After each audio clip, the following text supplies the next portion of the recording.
Bien, bonjour à tous. Je suis ravi de vous accueillir pour cet atelier de prospective qui s'inscrit dans la restitution d'un livre blanc conçu à l'occasion d'un concours de prospective, Imaginons notre futur, à l'initiative du département de la Vienne et de sa mission prospective qui était pilotée par Roselyne Duchambon.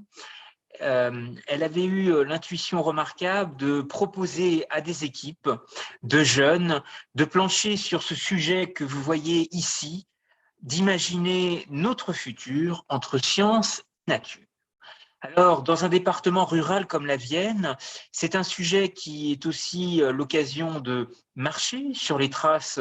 d'un certain nombre d'intellectuels, de scientifiques qui ont été parfois précurseurs dans leurs travaux en matière d'agrobiologie, de territoire autosuffisant, de chimie alimentaire, et l'un d'entre eux, vous l'avez sans doute imaginé, c'est Parmentier, qui est surtout connu pour son action de promotion en faveur de la consommation de la pomme de terre. Alors cette pomme de terre, ce trésor du Pérou, qui est devenu le légume préféré des Français, est un formidable élément de prospective pour réfléchir à demain à l'autosuffisance de nos territoires, à l'économie circulaire et peut-être au transfert d'innovation également que nous allons devoir imaginer entre différentes régions, différents territoires, et pourquoi pas imaginer aussi des leviers entre terre et mer. Alors le Poitou a été, à travers ces grandes villes, ces grandes places fortes, extrêmement ouvertes sur la mer et sur l'océan, d'abord à travers cet empire transmaritime qui était l'empire plantagenet, et puis il faut imaginer dans le Marais poitevin un rôle extrêmement important joué d'interface dans des échanges, dans des premières formes de mondialisation, et en marchant en particulier au contact du donjon et des halles de Niort, eh bien, vous pouvez imaginer cette ville qui, à une certaine époque, était dotée d'un port. Et la mer arrivait, couvrait très largement l'ensemble du Marais poitevin et arrivait aux portes de Niort. Ce qui montre à quel point la Nouvelle-Aquitaine a énormément évolué. Elle a été au cœur d'un certain nombre de politiques de réaménagement. On pense également aux forêts qui ont été si importantes pour gérer des problématiques à la fois d'érosion, de gestion durable de la ressource en bois, de permettre aussi d'imaginer de nouvelles industries associées à des solutions extractives végétales et forestières. Alors, la pomme de terre, mais aussi d'autres capacités agroalimentaires qui ont fait le tour du monde, entre peut-être en écho direct avec un sujet de prospective qui était le cœur de l'exposition universelle de Milan, à savoir nourrir la planète, énergie pour la vie. Bien, dans cette réflexion d'imaginer l'avenir de la Vienne entre science et nature, le livre blanc que j'ai eu la chance de coordonner avec mon équipe a été l'occasion de balayer un certain nombre de scénarios d'avenir qui pourraient intéresser demain les acteurs territoriaux, qui pourraient établir peut-être aussi des cas d'école à transposer ou non dans d'autres territoires et aussi des formes d'inspiration pour croiser finalement les solutions de demain. Commençons par un premier chantier qui a été justement mis en valeur dans ce livre blanc vers de l'immobilier biodynamique à travers le projet Imagine, puisque son approche dans la volonté d'imaginer et de co-construire un nouvel outil, une société d'économie mixte, un outil d'aménagement qui s'appellerait Imagine, en référence à, vous voyez que cet acronyme a un sens orienté vers l'immobilier agroalimentaire, industriel, mais aussi économique. Et c'est une réponse en termes de politique publique qui pourrait être à la fois une façon de proposer des alternatives face au climat économique difficile auquel est confronté notamment un certain nombre d'industries du secteur agroalimentaire sur le territoire départemental. Il y a dans la Vienne une grande tradition d'élevage caprin. Eh bien, nous avons à travers des exploitations encore présentes ou vétustes, Bonilay, lorsqu'on pense effectivement au bassin laitier de la Vienne, eh bien, la présence effectivement parfois parsemée d'un certain nombre d'acteurs de l'agroalimentaire invite à réfléchir à la transmission qui doit se faire demain des exploitations. C'est l'idée d'Imagine de se positionner dans un agenda ambitieux dans l'acquisition, la rénovation, la location de biens immobiliers pour le maintien ou l'accueil de toute activité industrielle touchant au domaine agroalimentaire, mais en intégrant aussi le volet des biotechnologies vertes et de la chimie qui en est aussi associée. Et donc, cette société d'économie mixte immobilière aurait justement pour objet de valoriser des actifs immatériels, des actifs immobiliers qui permettraient d'être des éléments de renforcement du secteur industriel agroalimentaire dans le département, dans la ville. Un autre scénario envisagé, c'est en relation avec la centrale nucléaire de Civaux. Vous savez qu'on voit beaucoup d'articles dans la presse sur le rôle que la médecine, que la filière nucléaire peut développer demain en matière de recherche, y compris pour lutter contre des cancers. Eh bien, cette médecine nucléaire, à l'heure d'un réarmement et de la nationalisation envisagée, notamment d'EDF aujourd'hui, nous invite peut-être à imaginer de nouveaux espoirs pour diversifier cette filière, lui offrir aussi un moyen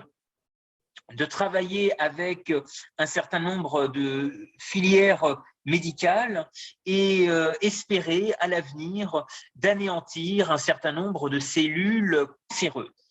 C'est notamment dans les années 2011 que Areva a annoncé vouloir innover dans la médecine nucléaire et sa filiale, ArevaMed, avait démarré justement des essais cliniques dans le cadre d'un traitement contre le cancer. Eh bien, espérons que cette prospective puisse nourrir aussi des scénarios d'avenir avec la présence dans la Vienne de la centrale EDF de Civaux, qui pourrait aussi peut-être encourager des regroupements de chercheurs qui en Europe pourraient justement encourager des transferts de connaissances, transferts de technologies, y compris dans le secteur de la santé, mais celui également de l'agroalimentaire, en rapprochant les enjeux de santé, de médecine régénérative et de permettre peut-être de faire travailler étudiants, représentants du monde agroalimentaire et industriel, acteurs de la santé, acteurs de l'innovation et enfin des partenaires financiers ainsi que des collectivités. Et cette médecine, tout comme cette agriculture nucléaire, pourrait peut-être développer des liens demain entre la nutrition, la santé et la prévention de maladies chroniques. Alors, nous avons aussi dans la Vienne un potentiel exceptionnel qui est celui de l'économie de la connaissance ou de la knowledge economy de René Monory ou bien d'autres acteurs. Je pense à Pierre Lafitte avec sa technopole Sophia Antipolis dans les Alpes-Maritimes. Eh bien, à travers la technopole du Futuroscope, nous avons certainement une possibilité de marcher sur les traces de nouveaux scénarios de connaissances, de création de richesses, de création de valeurs immatérielles, et peut-être aussi d'imaginer la façon de construire demain de nouveaux grands projets qui feraient appel à de la philanthropie et qui peut-être feraient émerger de nouvelles figures inspiré en quelque sorte d'un René Monory indien, du plan école au business plan, pour construire et façonner de nouveaux véhicules d'investissement, de type Use Bank qui encouragerait de nouvelles formes de mise en valeur, de mise en relation entre des investisseurs locaux et des porteurs de projets innovants, de nouveaux véhicules qui aussi feraient transformer en quelque sorte l'appel à la philanthropie, l'appel à l'épargne, la mobilisation d'investisseurs locaux, dans un contexte où les banques limitent les prises de risques et exigent de multiples garanties. On a considéré lors d'une étude que les habitants d'un département rural comme celui de la Vienne épargnent, ils thésaurisent l'équivalent de 8 milliards d'euros. Ce qui veut dire qu'il y a certainement des véhicules à imaginer en termes d'épargne, en termes de mobilité de cette épargne et de transferts qui pourraient être imaginés avec des fonds de dotation, des donations partage et d'autres véhicules juridiques. Eh bien, souhaitons que demain, en marchant sur les pas d'un René Monory indien, que la Vienne devienne une terre de banquiers nomades, qu'elle expérimente une Green Youth Bank, qui serait une structure bancaire dédiée aux jeunes talents agricoles, aux projets innovants dans le matière de finances vertes, d'agronomie, qui accueille demain des porteurs de projets innovants. Il y a dans ce levier un travail de gouvernance à réaliser, de gouvernance de projet, et c'est là où le travail de la prospective est intéressant, à la fois avec les acteurs publics, mais aussi les acteurs privés, qui doit, en tous les cas, pour la réussite de ce projet, réussir à faire naître des doctrines d'investissement. Des doctrines d'investissement qui peuvent être aussi des laboratoires d'idées au niveau local, dans la mise en relation avec les investisseurs locaux. Ces doctrines d'investissement ont un sens à la fois avec la vision de René Monory et l'ouverture que son modèle sur l'éducation et l'économie de la connaissance associée aux technologies de l'information peuvent aussi avoir avec de grands pays où la philanthropie ou le microcrédit sont des outils de la vie courante. Et en particulier dans les Indes, puisque vous savez que les premiers explorateurs français qui étaient partis là-bas, eh bien, en regardant comment s'organisaient les Portugais et les Hollandais, avaient très vite compris de nouvelles logiques de mise en réseau à mettre en œuvre, avaient aussi envisagé des alliances avec des potentats locaux, réussir ce commerce d'Inde en Inde, mobiliser aussi des îles qui pouvaient être des plateformes comme l'archipel des Mascareignes, Maurice, l'île de la Réunion, et l'ambition d'un de ces grands explorateurs de Saint-Malo, Maé de la Bourdonnais, avait été justement de faire de Maurice l'étoile et la clé de l'océan Indien. Eh bien, souhaitons qu'un René Monory indien puisse peut-être nous souffler une doctrine d'investissement, du plan école au business plan, qui soit là, à la façon du succès du microcrédit en Inde, l'occasion de faire germer de nouvelles pépites, d'encourager des porteurs de projets à être plus facilement reliés avec des formes de capitalisme familial, entrepreneurial, capitalisme local, qui soit étroitement soutenu grâce à des pools d'investisseurs locaux. Continuons dans le domaine de la santé et réfléchissons peut-être dans cette relation, dans ce futur entre science et nature, au rôle que pourrait avoir à jouer demain La Roche-Posay comme un pôle de sourcing végétal pour l'industrie pharmaceutique, à base notamment d'une culture dans la Vienne qu'on a un peu oubliée, qui est le lupin, et réfléchir aussi à d'autres coproduits de la flore départementale. Eh bien, La Roche-Posay, qui est reconnue scientifiquement depuis sa création par Richelieu et les travaux de l'Académie des sciences,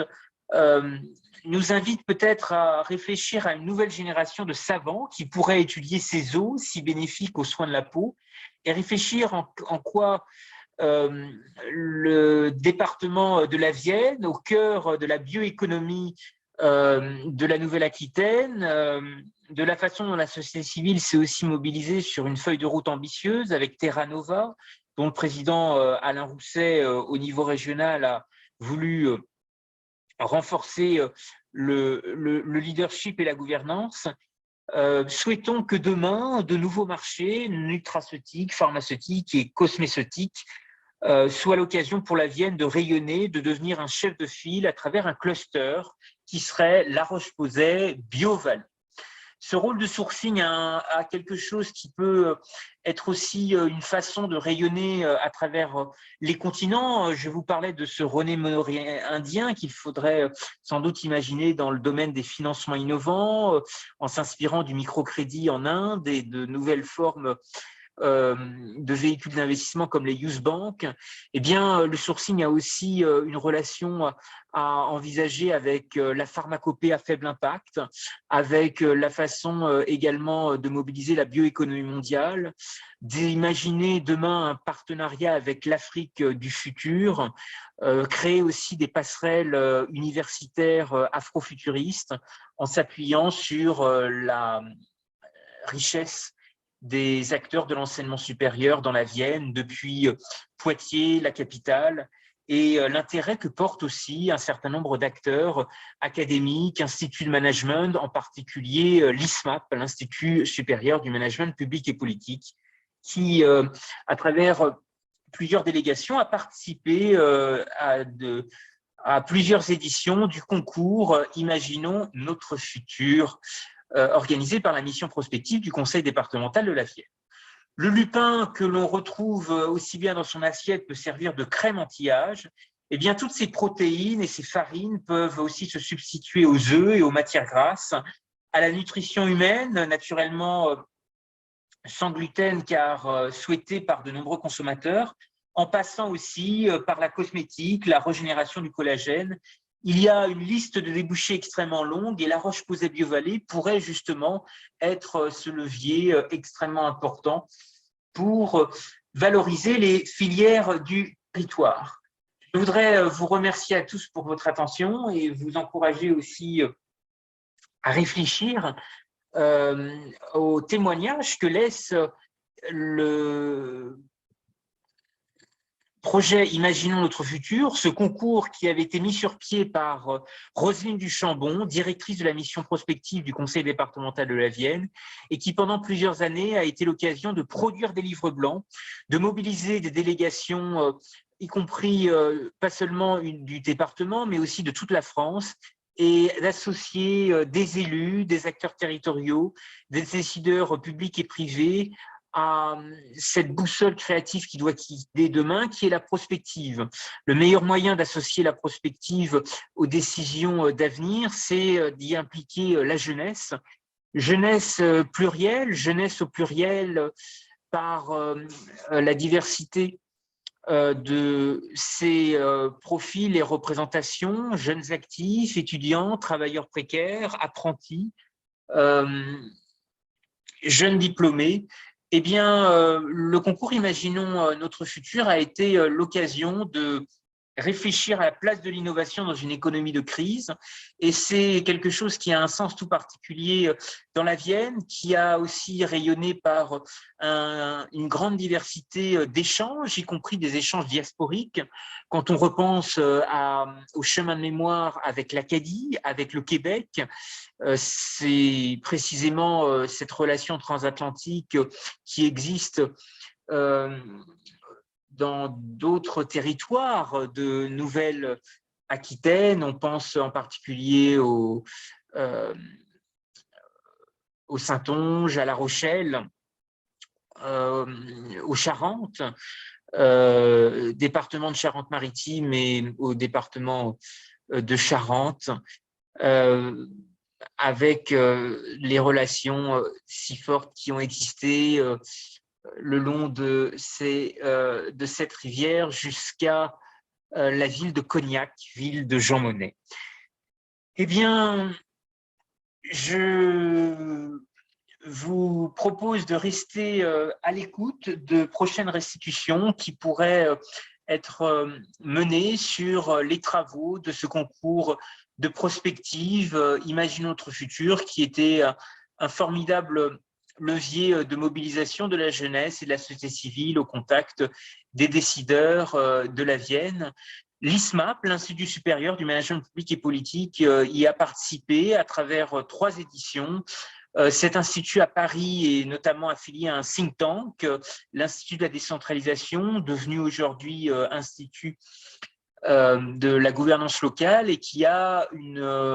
revue